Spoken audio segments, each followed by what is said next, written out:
அனைவருக்கும் அன்பு வணக்கங்கள். சபதம் வேறு, சாபம் வேறு. சபதம் சகாப்தத்தை உருவாக்கும் மறுமலர்ச்சியான சொல். சாபமோ குரூரத்தை வளர்த்தெடுக்கும் கருணையற்ற சொல். சிவகாமி எடுத்துக்கொண்டதோ சபதம்.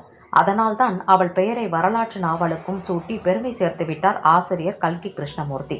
மாமல்லபுர சிற்பங்கள், காஞ்சி நகர வரலாறு, கலை, காதல், சதி, யுத்தம், தேசப்பற்று, அரசியல், பழித்தீர்க்கும் சபதம்னு இப்படைப்பில் இருந்தாலும் கதை மையத்தின் ஊடுபுள்ளியாகவும் கருப்பொருளாகவும் விதியின் விளையாட்டில் பேதை பெண் சிவகாமி சிக்கிக் கொள்கிறார். 7ஆம் நூற்றாண்டில் பல்லவர் ஆட்சி காலத்தில் காஞ்சிபுரம், மாமல்லபுரம், வட இந்திய பகுதிகளை சுற்றி சுழல்கிறது கதைக்களம். கதைக்குள் பயணிப்போம் வாங்க. 7ஆம் நூற்றாண்டில் பல்லவ நாட்டை ஆட்சி செய்யும் மன்னன் மகேந்திரவர்மன் கலை, சிற்பம், கட்டிடக்கலைக்கு மிகுந்த ஆதரவு அளிப்பவர். அவரது ஆட்சி காலத்தில் வாழும் புகழ்பெற்ற தலைமை சிற்பி ஆயனாரின் மகள் சிவகாமி அழகிலும் நாட்டியத்திலும் சிறந்தவள். பல்லவ இளவரசன் நரசிம்மவர்மன் என்று அழைக்கப்படும் மாமல்லன் சிவகாமியை உயிருக்கு உயிராக காதலிக்கிறார். சிற்பி ஆயனார் சிலை வடிக்கும் காட்சியினை காண வந்து செல்லும் மன்னன் மகேந்திரவர்மனுடன் சிறு வயதிலிருந்தே அங்கு செல்லும் இளவரசன் நரசிம்மவர்மனுக்கு சிவகாமி பால்ய வயதிலிருந்தே அறிமுகம். என்றாலும் வயதின் பருவங்கள் மாறும் பொழுது இருவருக்குள்ளும் காதல் மலர்கிறது. நாட்டிய மங்கை என்பதை தாண்டி இளவரசனின் இளவரசியாகவே தன்னை உருவகப்படுத்திக் கொண்டு வாழ்கிறாள் பேதை பெண் சிவகாமி. இவர்களின் காதல் தெரிந்தாலும் அதை ஏற்க மனமில்லாமல் மன்னன் மகேந்திரவர்மன் தன் மகனிடம் இலைமறை காயாக தன் எதிர்ப்பை பதிய வைத்துக் கொண்டே வருகிறார். தனக்கு அடுத்து முடிசூட்டி நாட்டை ஆளும் பெரிய பொறுப்பு உள்ளதையும் அவ்வப்போது சுட்டிக்காட்டியும் வருகிறார். இதற்கிடையே படிப்பறிவில்லாதவன் என்று தன் மாமா பெண் தர மறுத்துவிட்ட கோபத்தால் நாவுக்கரசர் மடத்தில் தங்கி கல்வி கற்க காஞ்சிபுரம் நோக்கி வரும் பரஞ்சோதி என்னும் இளைஞன் வழியில் நாகநந்தி என்னும் புத்த பிட்சுவை சந்திக்கிறார். யானை துரத்திய ஆபத்திலிருந்து சிற்பி ஆயனாரையும் அவர் மகள் சிவகாமியையும் பரஞ்சோதி காப்பாற்றுகிறார். இதனால் அவர்களுக்கு ஆபத்தில் உதவியவனாக அறிமுகமாகிறார்.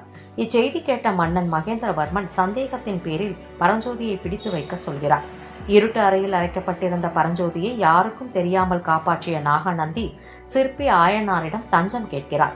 சிற்பியை பொறுத்தவரை இருவருமே நல்லவர்கள் என்பதாலும் புத்த பிட்சுவின் மீது கொண்ட மரியாதையினாலும் பரஞ்சோதியை தன் சீடராக ஏற்றுக்கொள்கிறார். யாருக்கும் தெரியாமல் இருவரையும் தங்களுடன் தங்க அனுமதியும் அளிக்கிறார். இளவரசன் மீது கொண்ட பற்றற்ற அன்பால் சிவகாமி தன் தந்தை சொல் மீறி இளவரசன் நரசிம்மவர்மனிடம் அவர்கள் தங்கியிருக்கும் செய்தியை கூறுகிறார். இளவரசர் மூலம் அச்செய்தி மன்னருக்கு தெரிய வருகிறது. பரஞ்சோதி மற்றும் நாகநந்தியின் செயல்பாடுகளை தூர இருந்து கண்காணிக்க ஏற்பாடும் செய்யப்படுகிறது. இளவரசனும் சிவகாமியும் காதலிப்பதை அறிந்து கொண்ட நாகநந்தி உள்ளுக்குள் மிகுந்த போராமை கொள்கிறார். இளவரசனை பழித்தீர்க்கும் எண்ணத்தோடு பலமுறை முயற்சி செய்து தோல்வியும் அடைகிறார். வெளித்தோற்றத்தில் புத்த பிட்சுவாகவும் உள்ளுக்குள் அகால விஷமாகவும் இருக்கும் நாகநந்தியிடம் சிற்பி ஆயனார் தன் மனக்குமுறல்களை பகிர்ந்து கொள்கிறார். சிவகாமியை ஒருதலையாக காதலிக்கும் நாகநந்தி சிவகாமியை அடைய எந்த எல்லைக்கும் செல்ல தயாராகவே இருந்தார். சந்தர்ப்பம் கிடைக்கும் போதெல்லாம் இளவரசன் பற்றி தவறாகவே சிற்பியிடம் கூறுவார். அருகில் சிவகாமி இருந்தால் வேண்டுமென்றே அழுத்தமாக இளவரசனை பற்றி அவதூறுகளை கூறி சிவகாமியை வெறுப்பேற்றவும் செய்வார். சிவகாமிக்கு கண்கள் சிவந்து கோபம் வந்தாலும் தன் தந்தை இருப்பதால் காட்டிக்கொள்ள மாட்டாள். மேலும் நாகநந்தி சிற்பி ஆயனாரின் ஆசையை தூண்டிவிடுமாறு அஜந்தா ஓவியங்கள் குறித்து நிறைய பேசுவார். அதில் ஆர்வமான சிற்பி தனக்கும் அந்த ரகசியம் தெரிய வேண்டும் என்றும் சிற்பக்கலையில் அழியா புகழ்பெற்றுள்ள தான் இன்னும் மெருகேற வேண்டும் என்ற தாகத்தை கூறுகிறார். இந்த சந்தர்ப்பத்திற்காகவே காத்திருந்த நாகநந்தி அங்கு பரஞ்சோதியை அனுப்பி வைக்குமாறு யோசனையும் கோருகிறார். தற்சமயம் யுத்த காலம் என்பதால் பயணம் செய்ய அரசு முத்திரை பதித்த லட்சணியை வாங்கி தருமாறு சிற்பியை மூலசெலவை செய்கிறார். சிற்பியின் எண்ணத்தில் அஜந்தா ஓவியங்களின் ரகசியங்களை தெரிந்து கொள்ளும் அவா மட்டுமே ஓடிக்கொண்டிருந்ததால் மகுடிக்கு ஆட்பட்ட பாம்பு போன்று நாகநந்தியின் பேச்சுக்கு முன்னுரிமை கொடுக்கிறார். நாகநந்தியின் திட்டத்திற்கு ஏற்றாற்போல் மாமல்லபுரத்தில் 5 குன்றுகளை கோவில்களாகும் பணிகள் துவங்கியிருந்தன. பணிகள் முடியும் வரை அங்கேயே தங்கியிருந்து வேலைகளை கண்காணிக்க வேண்டும் என்று சிற்பியிடம் மன்னர் கேட்டுக்கொள்கிறார். மேலும் போருக்காக தான் வடக்கே செல்ல உள்ள தகவலையும் தான் திரும்பி வரும் வரை இளவரசன் நரசிம்மவர்மனே நாட்டை கவனிப்பார் என்றும் கூறி செல்கிறார். அதன் பிறகு வேல், குதிரை, லட்சணை பெற்றுக்கொண்ட பரஞ்சோதி தன் குருவான சிற்பி ஆயனாரிடம் ஆசி பெற்று புத்த பிட்சு நாகநந்தி கொடுத்த ஓலையை எடுத்துக்கொண்டு அஜந்தா ஓவியங்கள் குறித்த ரகசியங்களை தெரிந்து கொள்ள நாகார்ஜுன மலையை நோக்கி புறப்படுகிறார். பரஞ்சோதி ஒரு வறண்ட பிரதேசத்தை கடந்து கொண்டிருந்த போது வஜ்ரபாகு என்ற வீரனின் அறிமுகம் அவருக்கு கிடைக்கிறது. இரவு தூங்கும் போது பரஞ்சோதியிடம் இருந்த ஓலையை வஜ்ரபாகு மாற்றி வைக்கிறார். பரிப்பறிவில்லா பரஞ்சோதி ஓலை மாற்றப்பட்டுள்ளதை கூட கவனிக்கவில்லை. அந்த வீரனும் பரஞ்சோதியிடம் சொல்லாமலேயே அங்கிருந்து சென்று விடுகிறான்.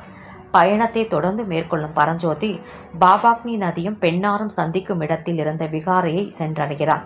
அங்கிருந்த தலைமை பிஷு அவனிடம் தமிழில் பேசியும் அவரிடம் ஓலையை கொடுக்க மறுத்துவிட்ட பரஞ்சோதி சத்யாச்சாரியர் என்பவரிடம்தான் ஓலையை கொடுப்பேன் என்று கூறியதால் அவனை சில வீரர்களுடன் அனுப்பி வைக்கிறார் அந்த பிட்சு. ஆனால் அந்த வீரர்கள் பரஞ்சோதியை திடீரென சிறைப்படுத்தி சாளுக்கிய மன்னன் புலிகேசியிடம் அழைத்து செல்கின்றனர். செல்லும் வழியில் வீரன் வஜ்ரபாகுவை மீண்டும் சந்திக்கிறார் பரஞ்சோதி. ரகசிய குரலில் தன்னை கண்டு பயப்பட வேண்டாம் என்றும் நாகநந்தி கொடுத்தனுப்பிய ஓலையில் புலிகேசியை காஞ்சி நகருக்கு வந்து முடிசூடி கொள்ளும்படி கூடியிருந்தது என்றும் அதனால்தான் ஓலையை மாற்றி வைத்ததாகவும் அந்த வீரன் கூறுகிறார். அதிர்ச்சியடைந்த பரஞ்சோதி அஜந்தா ஓவியங்களின் ரகசியம் அறிய எழுதப்பட்ட ஓலை என்பது மட்டும்தான் தனக்கு தெரியும் என்று வருத்தப்பட்டார். பரஞ்சோதியை அந்த வீரர்களிடமிருந்து காப்பாற்றிய வஜ்ரபாகு பல்லவ வீரர்கள் தங்கியிருந்த இடத்திற்கு அழைத்து செல்கிறார். பின்னர்தான் தெரிந்தது வஜ்ரபாகு வேடத்தில் வந்தது மன்னன் மகேந்திரவர்மன் என்று. அவரிடம் மன்னிப்பு கேட்ட பரஞ்சோதி பல்லவ படையில் தன்னையும் சேர்த்து கொள்ளுமாறு கோரிக்கை வைக்கிறார். மன்னர் மகேந்திரவர்மரால் பரஞ்சோதி படைத்தளபதியாகிறார். நாகநந்தியின் சூழ்ச்சியை பரஞ்சோதி மூலம் இளவரசன் நரசிம்மவர்மனுக்கும் தெரியப்படுத்தி நாகநந்தியை உடனடியாக சிறைப்படுத்துமாறு உத்தரவிட்ட ஓலையை பரஞ்சோதி மூலமாகவே மன்னர் கொடுத்தனுப்புகிறார். சிவகாமியை புத்தபீட்சு நாகநந்தியின் சூழ்ச்சிகளில் இருந்து இளவரசர் நரசிம்மவர்மனும் படைத்தளபதி பரஞ்சோதியும் காப்பாற்றுகின்றனர். நாகநந்தி சிறைப்படுத்தப்பட்ட செய்தி அறிந்து காஞ்சியை நோக்கி படையெடுத்து வந்த புலிகேசி மன்னர் மகேந்திரவர்மனிடம் சமாதான உடன்படிக்கை செய்து கொள்ள தூது அனுப்புகிறார். இளவரசர் நரசிம்மர் மற்றும் படைத்தளபதி பரஞ்சோதியை தெற்கே பாண்டியனிடம் போர் புரிய அனுப்பிவிட்டு புலிகேசியை அரண்மனைக்கு அழைத்து உபசரிக்கிறார் மன்னர். சிவகாமியின் நடனத்தையும் கண் கொட்டாமல் பார்த்து ரசித்த புலிகேசி வீரன் வஜ்ரபாகு வேடத்தில் தன் நாட்டிற்கு வந்தது மன்னன் மகேந்திரவர்மன் தான் என்ற உண்மையை அவர் மூலமாகவே தெரிந்து கொள்கிறார். அவமானத்தை உள்ளுக்குள் மறைத்து காஞ்சி கோட்டையை விட்டு வெளியேறிய புலிகேசி கண்ணில் தென்படும் காஞ்சியின் வளங்கள் அனைத்தையும் அழிக்க தன் வீரர்களுக்கு உத்தரவிடுகிறான். மேலும் மகேந்திரவர்மனின் கலைஞர்களுடைய கரங்களை துண்டிக்கவும் ஆணையிடுகிறான். இது பற்றி எதுவும் அறியாமல் சுரங்கம் வழியாக காஞ்சியை விட்டு வெளியேறிய சிற்பி ஆயனாரும் சிவகாமியும் புலிகேசியிடம் மாட்டிக்கொள்கின்றனர். அது சமயம் சிறையிலிருந்து தப்பிய நாகநந்தி சிற்பி ஆயனாரை மட்டும் மீட்டு வீட்டிற்கு அனுப்பி வைக்கிறார். சிவகாமியை சாளுக்கிய மன்னன் புலிகேசி கடத்தி செல்கிறான். புலிகேசியுடன் எதிர்கொண்ட போரில் மன்னர் மகேந்திரவர்மர் பலத்த காயமடைந்து மரணப்படுக்கையில் தன் தவறை உணர்கிறார். சாளுக்கிய மன்னனுடன் அமைதி உடன்பாடு எவ்வளவு மோசமான களங்கத்தை அளித்து விட்டது என்றும் புலம்புகிறார். தன் மதிக்கெட்ட செயலால் தான் சிவகாமி கடத்தப்பட்டாள்னு இளவரசனிடம் வேதனை பொங்க கூறுகிறார். சாளுக்கிய நாடு சென்று சிவகாமியை எப்படியாவது மீட்டு காஞ்சிக்கு அழைத்து வருமாறு கூறுகிறார். புலிகேசியின் மீதும் நாகநந்தி மீதும் பயங்கர ஆத்திரம் கொண்ட நரசிம்மரோ ஏற்கனவே செய்த போரில் பல வீரர்களை இழந்துவிட்ட நிலையில் மீண்டும் போர் தொடுக்க இயலாத கையறு நிலையை நினைத்து தன் மீதே சினம் கொள்கிறார். படைத்தளபதியானாலும் நரசிம்மருக்கு உற்ற நண்பனாக இருக்கும் பரஞ்சோதியோ இளவரசரை சமாதானம் செய்துவிட்டு யாரும் அறியாமல் மாறுவேடம் பூண்டு வாதாபி சென்று சிவகாமியை அழைத்து வரலாம்னு யோசனை கூறுகிறார். சிவகாமி மற்ற கைதிகளுடன் வாதாபிக்கு கொண்டு செல்லப்படுகிறார். அப்பொழுதுதான் புலிகேசியும் நாகநந்தியும் சகோதரர்கள் என்ற உண்மை சிவகாமிக்கு தெரிய வருகிறது. தன் சபையில் வீற்றிருக்கும் பாரசீக தூதுவர் முன் ஆட மறுத்த சிவகாமியை ஆட வைப்பதற்காக தான் பிடித்து வந்த பல்லவ நாட்டினரை சிவகாமி முன்பு மிகவும் மோசமாக கொடுமைப்படுத்துகிறான் புலிகேசி. தம் மக்கள் கண்ணீர் விடுவதை காண சகிக்காத சிவகாமியோ அவன் ஆட சொல்லும் இடத்திலெல்லாம் ஆடுகிறாள். தன் நாடும் தன் தமிழ் மக்களும் தான் போற்றி வளர்த்த பரத கலையும் தன்மானம் இழந்து நிற்கிறதே என்று கலங்கிய சிவகாமி மனம் வெதும்பி சீற்றம் கொண்டு சினத்துடன் ஒரு சபதம் ஏற்கிறாள். தன் காதலர் நரசிம்ம பல்லவர் இந்த வாதாபி நகரத்தை தீக்கிரையாக்கி தன்னை மீட்டு செல்லும் வரை எது நடந்தாலும் அந்த நகரத்தை விட்டு வெளியேறப் போவதில்லை என்று சூளுரைக்கிறாள். தங்கள் உயிரை பணயம் வைத்து யாருக்கும் தெரியாமல் சிவகாமி இருக்கும் இடத்தை தேடி கண்டுபிடித்து இளவரசர் நரசிம்மரும் பரஞ்சோதியும் வருகின்றனர். நரசிம்மரை பார்த்தவுடன் விட்டு சென்ற உயிர் மீண்டும் வந்துவிட்டதாக எண்ணி கண்ணீருடன் கலங்கி நிற்கிறாள் சிவகாமி. சிவகாமியின் கண்ணீரை கூட துடைக்க அவகாசம் இல்லாமல் உடனடியாக தங்களுடன் வந்துவிடுமாறு கூறுகிறார் நரசிம்மர். புலிகேசியிடம் தான் சூளுரைத்தபடி தன் சபதம் நிறைவேறினால் மட்டுமே மீண்டும் காஞ்சிக்கு வருவேன் என்று திட்டவட்டமாக மறுத்துவிடுகிறார் சிவகாமி.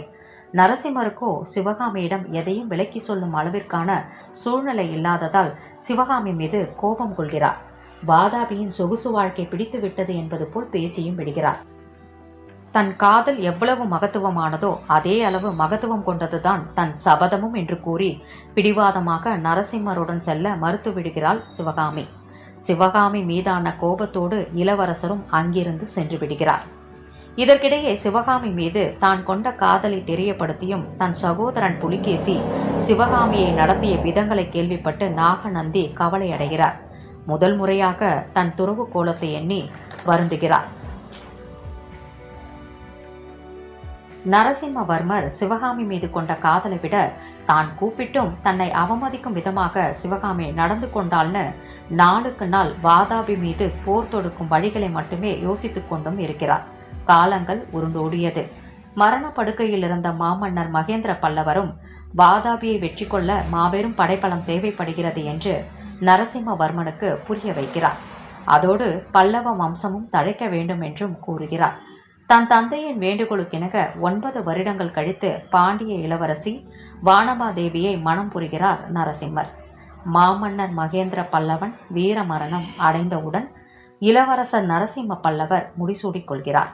ஆனாலும் வாதாபியை நோக்கிய படையெடுப்பில் அவரது முனைப்பு சிறிதும் குறையாமல் இருந்தது. சிவகாமி ஏதோ ஒரு மாற்றம் அடைந்தவளாக நரசிம்மருக்கு ஓலை ஒன்று அனுப்புகிறாள். அதில் அரசர்கள் செய்த தவறுக்கு மக்களை பழிவாங்க வேண்டாம் என்றும் வாதாபியை தீக்கரையாக்க வேண்டாம் என்றும் கூறப்பட்டிருந்தது. அவள் சொன்னால் நான் கேட்க வேண்டுமா என்ற மமதைக்கு சென்ற நரசிம்மர் வாதாபி நோக்கி போர் தொடுக்க படைகளுடன் ஆயத்தமாகிறார். இடையே புலிகேசிக்கும் நாகநந்திக்கும் இடையே நாளுக்கு நாள் கருத்து வேறுபாடுகள் அதிகரித்து வந்த வண்ணமே இருந்தது. நாகநந்தி எவ்வளவு கெஞ்சியும் சிவகாமி அவன் காதலை ஏற்காமல் புறக்கணித்துக் கொண்டே இருந்தாள். தன்னால் தான் சிவகாமிக்கு இந்த அவமானம் களங்கம்னு நாகநந்தி குழப்பத்தில் இருந்த சமயம் பல்லவர்கள் வாதாபியை தாக்க வரும் செய்தி அவருக்கு தெரிய வருகிறது. எதிர்பாரா இந்த தாக்குதலில் மன்னர் புலிகேசி கொல்லப்படுகிறான். சட்டென்று புலிகேசி வேடமணிந்த நாகநந்தி சுரங்கப்பாதை வழியாக சிவகாமியை கடத்தி செல்கிறான். நாகநந்தியின் கை பரஞ்சோதியால் வெட்டப்படுகிறது. போர் உக்கிரமாக நடக்கிறது. பல வீரர்கள் கொல்லப்படுகிறார்கள். வாதாபி முழுவதும் தீயிடப்படுகிறது. சிலரின் கைகள் துண்டிக்கப்படுகிறது. சிலர் முதுகில் குத்துப்படுகின்றனர். ஆங்காங்கே மரண ஓலங்கள் எழுகிறது. ஆனால் இவை அனைத்தையும் தன் வெற்றியின் சாகசமாகவே எடுத்துக்கொள்கிறார் நரசிம்மவர்மர். 9 ஆண்டுகள் கழித்து வாதாபியை தீக்கிரையாக்கி தனக்குள் எரிந்து கொண்டிருந்த தணலை தணித்துக் கொள்கிறார் நரசிம்மவர்மர். இதனால் அவருக்கு வாதாபி கொண்டான் என்ற பட்டமும் கிடைக்கிறது.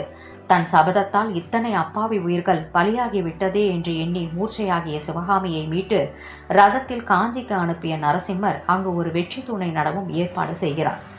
நாகநந்தி புத்தபீட்சு என்ற காரணத்தினால் பரஞ்சோதி அவனை உயிருடன் விட்டுவிடுகிறான். போரினால் தான் பாவம் செய்ததாக நினைத்த பரஞ்சோதி வெற்றி தூணை நட்டுவிட்டு சைவ துறவியாக மாறிவிடுகிறார். சிறு தொண்டர் என்றும் இன்றும் அறியப்படுகிறார். காஞ்சி திரும்பிய சிவகாமி அங்கு ஏற்பட்டுள்ள மாற்றங்களை கேட்டறிகிறார். நரசிம்மவர்மர் தனக்கானவர் இல்லை என்பதையும் தற்சமயம் அவர் மாமன்னர் என்பதையும் புரிந்து கொள்கிறார்.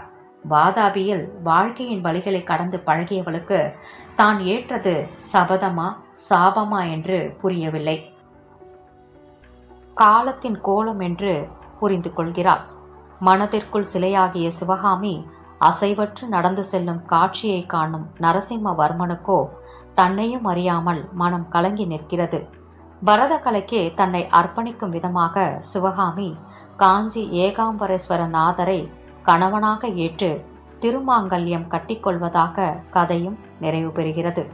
உணர்ச்சி வேகத்தில் சூளுரைத்த சிவகாமியோ உணர்வு தாக்கத்தால் மாற்றமடைகிறாள். வாதாபியை வெற்றி கொள்வதன் வழியே சிவகாமியை வெற்றி கொண்டதாக பேரானந்தம் கொண்ட மாமன்னரின் செயல் அரசனோ ஆண்டியோ வரலாற்றிலும் வாழ்க்கையிலும் ஆண் ஆணாகத்தான் வளர்க்கப்படுகிறான், பெண் பெண்ணாகத்தான் சித்தரிக்கப்படுகிறாள் என்ற வரிகளை நமக்கு நினைவூட்டுகிறது. மனதை தொடும் கதைகளுடன் ஜெயாவின் வாசிப்பில் இணைந்திருங்கள். மீண்டும் சந்திப்போம். நன்றி.